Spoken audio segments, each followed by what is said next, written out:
बिस्मिल्लाहिर्रहमानिर्रहीम। अस्सलामु अलैकुम। इन्फो टीवी में खुश आमदीद। आज 8 नवंबर 2021 बरोज़ सोमवार सऊदी अरब की शाम की अहम तरीन खबरों के साथ मैं हूँ वसीम।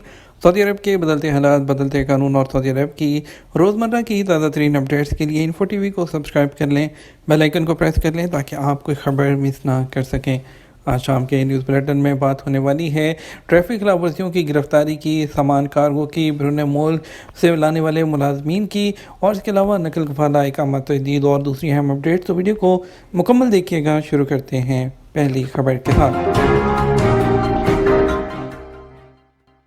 ट्रैफिक खिलाफ वर्जी पर गिरफ्तारी, जमानत की कार्रवाई अब अबशर के ज़रिए। अबशर प्लेटफॉर्म ने कहा कि सऊदी शहरी और मुकीम गैर मुल्की आइंदा ट्रैफिक खिलाफ वर्जी पर होने वाली गिरफ्तारी पर ज़मानत की कार्रवाई ऑनलाइन कर सकेंगे। इस हवाले से ज़मानत की ऑनलाइन कार्रवाई के कायदे ज़ाब्ते जारी कर दिए गए हैं। अदर वेबसाइट के मुताबिक वज़ीर दाखिला ने ऑनलाइन कार्रवाई में तोसी के प्रोग्राम का इफ्तिताह किया है। इनमें से एक का ताल्लुक ट्रैफिक ज़मानत की ऑनलाइन कार्रवाई से भी है। अबशर इंतज़ामिया का कहना है कि ऑनलाइन कार्रवाई के लिए ज़मानत के हवाले से शराइत मुकर्रर की गई हैं। शराइत में शामिल है कि कार्रवाई करने वाला शख्स सऊदी शहरी हो, उसकी उम्र 18 साल से ज़्यादा हो, सऊदी अरब के अंदर मौजूद हो और अबशर अकाउंट एक्टिव रखता हो और मतलूबीन की फहरिस्त में शामिल ना हो। महकमा ट्रैफिक के हवाले से 2 से ज़्यादा ज़मानतों की इजाज़त नहीं होगी। अबशर प्लेटफॉर्म ने मकफूल की ज़मानत के हवाले से भी शराइत मुतय्यन की हैं। उसके लिए ज़रूरी है कि जिसकी मकफूल की यानी कि सऊदी अरब में वो भी मौजूद हो और वो भी मतलूबैन की फहरिस्त में उसका नाम ना हो और मतलूबा मामले में कोई और ज़मानतें ना हो। बयान में कहा गया कि कार्रवाई मुकम्मल करने से पहले सर्विस चार्जेस जमा कराने होंगे। ज़मानती और जिस शख्स की ज़मानत करानी है दोनों को ऑनलाइन कार्रवाई के बाद SMS के ज़रिए मुतला किया जाएगा। बैरून मुल्क से घरेलू मुलाजमीन सऊदी अरब लाने के लिए नया तरीक़ाकार क्या है? सऊदी वज़ारत अफरादी क़ुव्वत के मुताबिक जो अगला मरहला है उसके दौरान बैरून मुल्क से घरेलू अमला लाने का जो नया तरीक़ाकार जारी किया जाएगा जो एजेंटों के खात्मे का बायस बनेगा। आपको बताते चलें, अरेबिया नेट के मुताबिक इन दिनों जो बैरून मुल्क से अफरादी क़ुव्वत लाने के मुश्तरका निज़ाम का तजर्बा किया जा रहा है। ये भी बताया गया था कि आइंदा वज़ारत की जानिब से मंजूर शुदा एजेंसी के साथ मुआहदे के बाद ही मुलाजमत का वीज़ा जारी होगा। उन्होंने बताया था कि अफरादी क़ुव्वत लाने के हवाले से काम करने वाले एजेंटों की सरगर्मियाँ सऊदी अरब ही नहीं उनके अपने मुल्कों के कवानीन के भी खिलाफ हैं जहाँ से अफरादी क़ुव्वत लाई जाती है। वज़ारत अफरादी क़ुव्वत के मुताबिक सऊदी शहरियों और मुकीम गैर मुल्कियों को खबरदार किया गया था कि वो गुमराह कुन इश्तहारात के झांसे में बिल्कुल ना आएँ। ये बात भी कहा गया है कि इस बात को सामने रखें कि तमाम रिक्रूटिंग एजेंसियाँ और कंपनियाँ मुसानद वेबसाइट पर रजिस्टर्ड हैं या नहीं। मुसानद जो प्लेटफॉर्म है उस पर जाएं। रिक्रूटिंग कंपनी और एजेंसी के बारे में आप पता कर सकते हैं कि किस कंपनी और एजेंसी की कितनी फ़ीस है। वज़ारत तमाम रिक्रूटिंग एजेंसी और कंपनियों की निगरानी भी करती रहती है। वज़ारत अफरादी क़ुव्वत ने रिक्रूटिंग एजेंसियों और कंपनियों की जानिब से मुलाजमत के मुआहदों के इंदराज के ज़ाब्ते की पाबंदी के हवाले से कहा कि साल रवां के जो पहली छमाही के दौरान 99% उसकी पाबंदी हुई है। तजारती मराकज़ और दुकानों के किराए 44% बढ़ गए। सऊदी अरब में एजार प्रोग्राम के मुताबिक साल रवां के दौरान पिछले साल के मुकाबले में तजारती मराकज़ और दुकानों के किराए 44% तक बढ़ गए। ये बात एजार वेबसाइट पर 2 लाख से ज़्यादा किराए के मुआहदों के तकाबली मुताले के सामने आई है। अलवतन अखबार के मुताबिक एजार का कहना है कि कंपनियों और इदारों की जानिब से किराए के एग्रीमेंट का इंदराज बढ़ रहा है। एजार मुख्तलिफ सहूलतें फराहम करने वाले इदारों के साथ ताउन से अपने प्रोग्राम को मकबूल बनाने के लिए कोशिशें कर रहा है। हाल ही में नेशनल वाटर कंपनी के साथ भी एग्रीमेंट हुआ है। एजार प्रोग्राम किरायादार, मालिक और रियल एस्टेट एजेंसियों के हकूक़ को तहफ़्फ़ुज़ फराहम कर रहा है। 100 बिलियन रियाल का मसार मक्का मंसूबा 2030 में मुकम्मल होगा। उमुल कुरा फॉर डेवलपमेंट एंड कंस्ट्रक्शन के CEO ने बताया कि 100 बिलियन रियाल का मसार मक्का मंसूबा अपने बुनियादी ढांचे के मरहले की तकमील से 30% दूर है।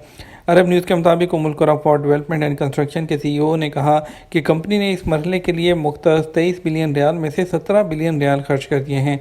उन्होंने कहा यह मंसूबा 2030 में मुकम्मल हो जाएगा, जिस साल सऊदी अरब ने 31 मिलियन हुज्जाज और उम्रा ज़ायरीन को राग़िब करने का मंसूबा बनाया है। मसार मक्का एक तरक्याती मंसूबा है जो मक्का के रहायशियों, विजिटर और ज़ायरीन के लिए मुक़द्दस शहर के कई रास्तों को शामिल करता है।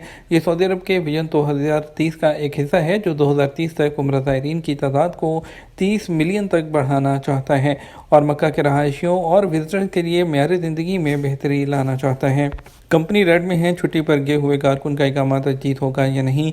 सऊदी अरब में रहायशी कवानीन के तहत मुकामी शहरियों और मुकीम गैर मुल्कियों का डाटा पासपोर्ट जवाज़ात के मरकज़ी सिस्टम में फीड करना ज़रूरी होता है।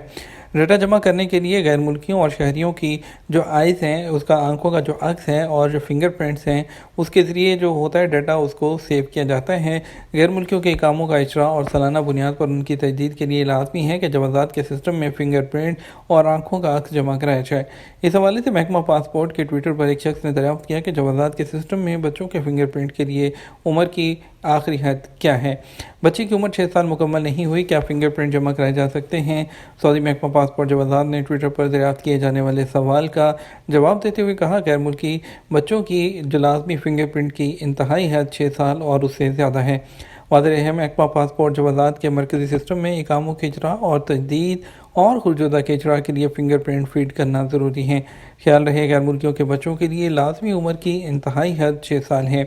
محکمہ پاسپورٹ کی جانب سے تمام شہروں اور قصبوں میں جو ہے وہ جوازات کے دفاتر موجود ہیں جہاں پر یہ عمل کیا جا سکتا ہے۔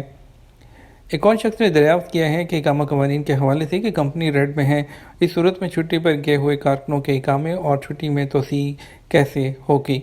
سوال کے جواب میں جوازات نے بتایا کہ ان ممالک کے اقامہ ہولڈر جن کے براہ راست سعودی عرب آنے پر پابندی عائد ہے، ان کے شہریوں کے اقاموں میں 30 نومبر 2021 تک بلا کسی استثناء مفت توسیع کر دی جائے گی، تاہم توسیع کا عمل مرحلہ وار جاری ہے۔ واضح رہے کہ سعودی عرب میں کرونا وائرس کے حوالے سے حفاظتی اقدامات کے تحت پاکستان، انڈیا سمیت متعدد ممالک سے براہ راست لوگوں کے آنے پر پابندی عائد ہے۔ متاثرہ ممالک کے غیر ملکیوں کی سہولت کے لیے اقاموں اور چھٹی کی مدت میں توسیع کے شاہی احکامات پر عمل درآمد محکمہ پاسپورٹ اور نیشنل ڈیٹا بیس کے تعاون سے جاری ہے، تاہم یہ مرحلہ وار ہوگا۔ باری آنے پر ہر وہ شخص اس سے مستفید ہوگا جو اس کیٹیگری میں شامل ہوگا۔ اس حوالے سے متاثرہ ممالک کے شہری اپنی باری کا انتظار کریں اور اقامہ اور خروجدہ کی مدت میں توسیع کے لیے کسی سرکاری ادارے سے رابطہ کرنے کی ضرورت نہیں۔ یہاں اس بات کا بھی خیال رکھا جائے کہ جوازات کے قانون کے مطابق چھٹی پر گئے ہوئے غیر ملکی کارکنوں کے کفیل کی جانب سے خروجدہ کو خروج نہائی یعنی فائنل ایگزٹ میں تبدیل نہیں کیا جا سکتا۔ پاکستان میں جعلی کورونا سرٹیفکیٹ، پشاور ایئرپورٹ سے 6 مسافر گرفتار کر لیے گئے۔ پاکستان کی سول ایویشن اتھارٹی کے مطابق پشاور ایئرپورٹ پر جعلی کورونا سرٹیفکیٹ دکھا کر بیرون ملک جانے کی کوشش کرنے والے 6 مسافروں کو حراست میں دیا گیا۔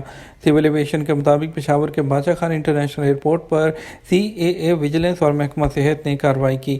سول ایویشن کے مطابق یہ مسافر مختلف پروازوں سے جو ہے وہ ابوظہبی، شارجہ، جدہ دوسرے جو ہے وہ ایئرپورٹ جا رہے تھے۔ ایئرپورٹ پر کورونا ٹیسٹ رپورٹ طلب کرنے پر سول ایویشن حکام کو کورونا رپورٹ مشکوک ہونے کا شبہ ہوا، جو کہ چیک کرنے پر پتہ چلا کہ مسافروں کی جانب سے پیش کی گئی رپورٹ جعلی ہے اور بیرون ملک سے سفر کرنے والے مسافروں کے لیے کورونا رپورٹ کا ریکارڈ سول ایویشن اور ایئرپورٹ پر مامور صحت کے حکام کے پاس موجود ہوتا ہے۔ مذکورہ مسافروں کا کوئی ریکارڈ ایئرپورٹ کے جو پاس موجود نہیں تھا، جس کی وجہ سے مسافروں کو سفر کرنے سے روک دیا گیا، جبکہ معاملے کی تحقیقات کے لیے FIA اور محکمہ صحت کر رہا ہے۔ ایک ہفتے میں کورونا SOPs کی 703 خلاف ورزیاں۔ سعودی وزارت داخلہ نے کہا، سعودی عرب میں کورونا SOPs کی خلاف ورزیاں کم ہو رہی ہیں۔ ایک ہفتے کے دوران کورونا SOPs کی 703 خلاف ورزیاں ریکارڈ پر آئی ہیں۔ ریاض میں سب سے زیادہ 234 خلاف ورزیاں سامنے آئی ہیں۔ اوقات اخبار کے مطابق مکہ میں 205، مدینہ منورہ میں 98، حائل میں 58 اور مشرقی ریجن میں 54 خلاف ورزیاں ریکارڈ کی گئی ہیں۔ دنیا کا سب سے بڑا ٹورسٹ منصوبہ جو سولر انرجی سے چلایا جائے گا۔ سعودی عرب کی پائیدار سیاحت کی کمپنی TRSD نے اعلان کیا ہے کہ اس نے سعودی ایکوا پاور کمپنی کی قیادت میں کنسورشیم کے ساتھ 25 سالہ قابل تجدید توانائی کے منصوبے کے ایگریمنٹ کو حتمی شکل دے دی ہے۔ TRSD نے ایک بیان میں کہا، دنیا کے سب سے بڑے سیاحتی منصوبے کے طور پر ترقی کی تصدیق کی ہے، جو کہ مکمل طور پر سولر انرجی سے چلایا جائے گا۔ اس میں کہا گیا کہ مقامی اور بین الاقوامی انویسٹرز پر مشتمل کنسورشیم نے اپنے کام کو TRSD کو جو واپس سونپنے سے پہلے 25 سال تک پروجیکٹ کے جو ڈیزائن، انفراسٹرکچر، کنسٹرکشن اور چلانے کے لیے فائنینسنگ حاصل کی۔ یہ تو ہمارا اب تک کا نیوز بلیٹن۔ مزید خبروں کے لیے آپ ہمارا رات 12 بجے کا نیوز بلیٹن دیکھ سکتے ہیں۔ اس کے ساتھ ہمیں اجازت دیجیے۔ آپ کے قیمتی وقت کا شکریہ۔ اپنا خیال رکھیے گا۔ السلام علیکم۔